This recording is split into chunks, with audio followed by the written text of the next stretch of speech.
আসসালামু আলাইকুম। আচ্ছা, ইসলাম বলতে আমরা ঠিক কি বুঝি? এর মূল ভিত্তিগুলো কি যা একজন বিশ্বাসীর জীবনকে গড়ে তোলে?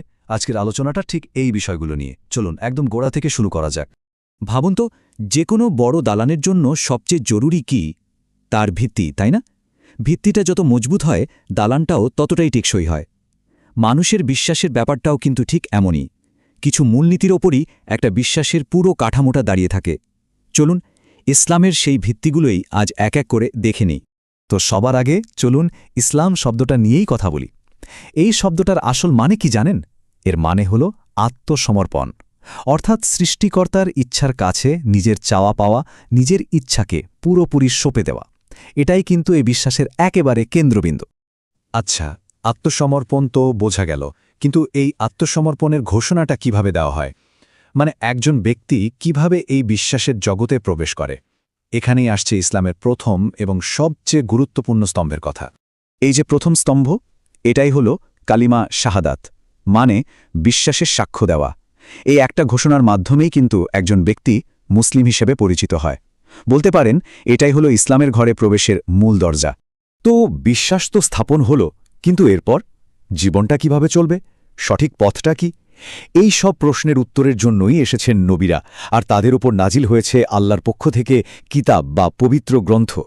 এই যে ঐশী নির্দেশনার ধারা, এর শুরুটা হয়েছিল একদম প্রথম মানুষ আর প্রথম নবী হজরত আদম আলাইহিসসাল্লামকে দিয়ে। আর এই একই বার্তা যুগ যুগ ধরে বিভিন্ন নবীর মাধ্যমে এসে পূর্ণতা পেয়েছে আমাদের শেষ নবী হজরত মোহাম্মদ সাল্লাল্লাহু আলাইহি ওয়াসাল্লামের কাছে। আর নবীদের কাছে আসা এই যে ঐশী নির্দেশনা, এর চূড়ান্ত আর একদম নিখুঁতভাবে সংরক্ষিত রূপটাই হল আল কোরআন। এটাই ইসলামে জীবন পরিচালনার মূল গাইডলাইন এবং সবচেয়ে পবিত্র গ্রন্থ হিসেবে বিবেচিত হয়। তো আমরা বিশ্বাসের কথা জানলাম, নির্দেশনার উৎস সম্পর্কেও বুঝলাম, কিন্তু বিশ্বাস তো শুধু মনে রাখার বিষয় না, তাই না? এটা তো কাজেও করে দেখাতে হয়। চলুন এবার সেই দিকটা দেখি, কিভাবে এই বিশ্বাসকে প্রতিদিনের জীবনে অনুশীলন করা হয়। স্ক্রিনে যে সংখ্যাটা দেখছেন ৫, এটা কি জানেন? এটাই হলো একজন মুসলিমের দৈনন্দিন জীবনের একটা অন্যতম গুরুত্বপূর্ণ অংশ। দিনে ঠিক ৫ বার সৃষ্টিকর্তার ইবাদত করতে হয়, মানে নামাজ পড়তে হয়। এই ৫ ওয়াক্ত নামাজের পাশাপাশি আরও কিছু গুরুত্বপূর্ণ অনুশীলন আছে, যেমন রমজান মাসে রোজা রাখা, আর আর্থিকভাবে সামর্থ্যবানদের জন্য জীবনে একবার মক্কায় গিয়ে হজ করা, যেখানে পবিত্র কাবা অবস্থিত।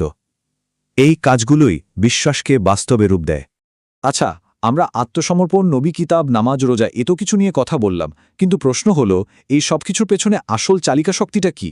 কি সেই জিনিস যা এই সবগুলোকে একসাথে বেঁধে রাখে আর অর্থবহ করে তোলে? দেখুন, এই একটি কথাই যেন সবকিছুর সারমর্ম। জান্নাতের চাবি হল ঈমান, মানে বিশ্বাস।